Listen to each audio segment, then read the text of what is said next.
नमस्कार दोस्तों, भगवान भोलेनाथ की कृपा आप सभी पर सदा यूं ही बनी रहे। दोस्तों, हिंदू धर्म में सभी देवी देवताओं को पूजने से पहले सबसे पहले हम भगवान गणेश की पूजा विधिवत करते हैं।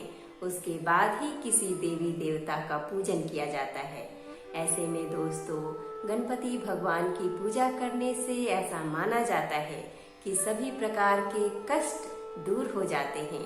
हर एक काम में विघ्न आने वाले विघ्नों से भगवान गणेश हमें मुक्ति दिलाते हैं। तो ऐसी मान्यता है कि किसी भी काम को शुरू करने से पहले गणपति का नाम लेने से वह काम हमेशा पूर्ण होता है, उसमें कोई भी रुकावट नहीं आती। दोस्तों, ऐसे में भगवान गणेश को समर्पित संकष्टी का व्रत बहुत ही महत्वदायक होता है। हिंदू धर्म में इस दिन का बहुत बड़ा महत्व होता है, क्योंकि इस दिन हम भगवान गणेश की विधिवत पूजन करते हैं। भगवान गणेश हमारे जीवन में आ रहे सभी विघ्नों को हर लेते हैं, इसलिए वो विघ्नहर्ता कहलाते हैं। दोस्तों, संकष्टी चतुर्थी के दिन व्रत करने से भगवान गणेश हमारे जीवन के सभी कष्टों को, दुखों को हर लेते हैं और हमारा जीवन खुशमय बन जाता है। दोस्तों, प्रत्येक माह में चतुर्थी तिथि के दिन गणेश चतुर्थी का व्रत संकष्टी चतुर्थी या विनायक चतुर्थी के रूप में रखा जाता है। ऐसे में दोस्तों, इस साल यानी 2022 में कार्तिक मास की संकष्टी चतुर्थी 13 अक्टूबर दिन गुरुवार को रखा जा रहा है। इस दिन भक्तजन भगवान गणेश की विधिवत पूजन करते हैं और उनसे मनोवांछित फल की कामना करते हैं। दोस्तों, इसी दिन यानी गणेश चतुर्थी के दिन ही महिलाएं इस बार यानी कि 13 अक्टूबर के दिन करवा चौथ का व्रत अपने पति की लंबी उम्र की कामना के लिए रखेंगी। इस दिन महिलाएं गणेश जी के साथ साथ भगवान भोलेनाथ और माता पार्वती की भी पूजन विधिवत करेंगी। माता पार्वती अपने भक्तों को सौभाग्यवती होने का आशीर्वाद देंगी। ऐसे में दोस्तों, संकष्टी चतुर्थी के महत्व को बताते हुए आज की वीडियो में हम संकष्टी चतुर्थी की व्रत कथा के साथ साथ पूजा विधि भी सुनेंगे।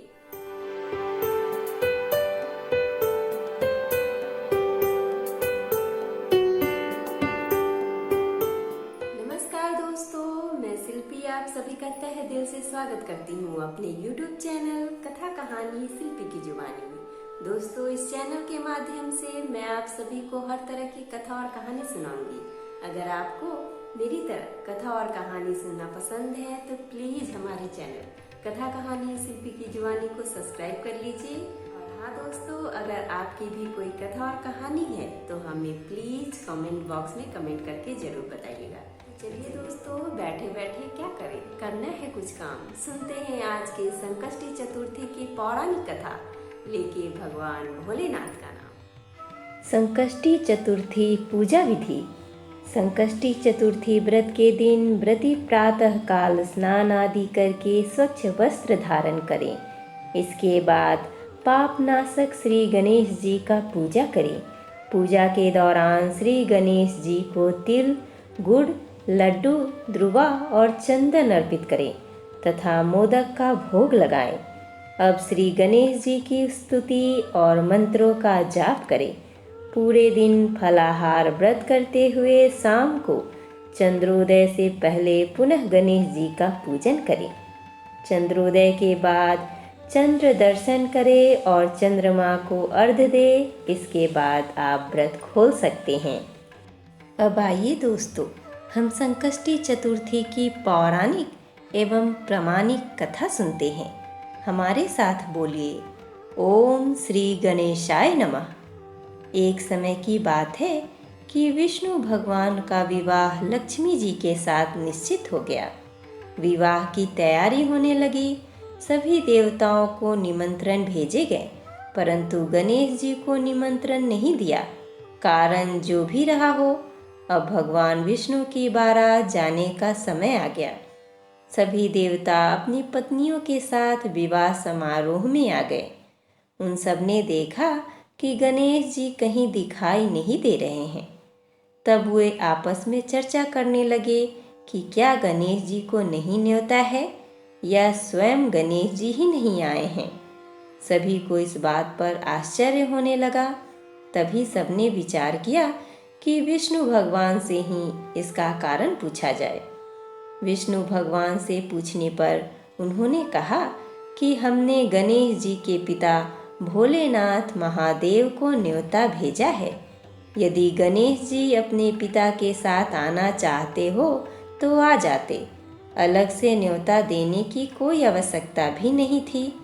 दूसरी बात यह है कि उनको 1.25 मन मूंग, 1.25 मन चावल, 1.25 मन घी और 1.25 मन लड्डू का भोजन दिन भर में चाहिए। यदि गणेश जी नहीं आएंगे तो कोई बात नहीं, दूसरे के घर जाकर इतना सारा खाना पीना अच्छा भी नहीं लगता। इतनी वार्ता कर ही रहे थे कि किसी एक ने सुझाव दिया कि यदि गणेश जी आ भी जाए तो उनको द्वारपाल बनाकर बैठा देंगे कि आप घर की याद रखना। आप तो चूहे पर बैठकर धीरे धीरे चलेंगे तो बारात से पहले पीछे रह जाएंगे। यह सुझाव भी सबको पसंद आ गया तो विष्णु भगवान ने भी अपनी सहमति दे दी। होना क्या था कि इतने में गणेश जी वहां पहुँचे और उन्होंने समझा बुझाकर घर की रखवाली करने बैठा दिया गया। बारात चल दी। तब नारद जी ने देखा कि गणेश जी तो दरवाजे पर ही बैठे हुए हैं, तो वे गणेश जी के पास गए और रुकने का कारण पूछा। गणेश जी कहने लगे कि विष्णु भगवान ने मेरा बहुत अपमान किया है। नारद जी ने कहा कि आप अपनी मूषक सेना को आगे भेज दें तो वह रास्ता खोद देगी, जिससे उनके वाहन धरती में धंस जाएंगे। तब आपको सम्मान पूर्वक बुलाना पड़ेगा। अब तो गणेश जी ने अपनी मूषक सेना जल्दी से आगे भेज दी और सेना ने जमीन पोली कर दी। जब बारात वहां से निकली तो रथे के पहिए धरती में धंस गए। लाख कोशिश करे परंतु पहिए नहीं निकले। सभी ने अपने अपने उपाय किए परंतु पहिए तो नहीं निकले, बल्कि जगह जगह से टूट गए। किसी की समझ में नहीं आ रहा था कि अब क्या किया जाए। तब तो नारद जी ने कहा, आप लोगों ने गणेश जी का अपमान करके अच्छा नहीं किया। यदि उन्हें मनाकर लाया जाए तो आपका कार्य सिद्ध हो सकता है और यह संकट टल सकता है। शंकर भगवान ने अपने दूत नंदी को भेजा और वे गणेश जी को लेकर आए। गणेश जी का आदर सम्मान के साथ पूजन किया गया। तब कहीं रथ के पहिए निकले। अब रथ के पहिए निकल तो गए परंतु वे टूट फूट गए, तो उन्हें सुधारे कौन? पास के खेत में खाती काम कर रहा था, उसे बुलाया गया। खाती अपना कार्य करने के पहले श्री गणेशाय नमः कहकर गणेश जी की वंदना मन ही मन करने लगा। देखते ही देखते खाती ने सभी पहियों को ठीक कर दिया। तब खाती कहने लगा कि हे देवताओं, आपने सर्वप्रथम गणेश जी को नहीं मनाया होगा और न ही उनकी पूजा की होगी, इसलिए तो आपके साथ यह संकट आया है। हम तो मूर्ख अज्ञानी हैं, फिर भी पहले गणेश जी को पूजते हैं, उनका ध्यान करते हैं। आप लोग तो देवतागण हैं, फिर भी आप गणेश जी को कैसे भूल गए? अब आप लोग भगवान श्री गणेश जी की जय बोलकर जाएं तो आपके सब काम बन जाएंगे और कोई संकट भी नहीं आएगा। ऐसा कहते हुए बारात वहां से चल दी और विष्णु भगवान का लक्ष्मी जी के साथ विवाह संपन्न करा के सभी सकुशल घर लौट आए। हे गणेश जी महाराज, आपने विष्णु को जैसा कारज सारियो, ऐसो कारज सबको सिद्ध कर जो। बोलो गजानन भगवान की जय।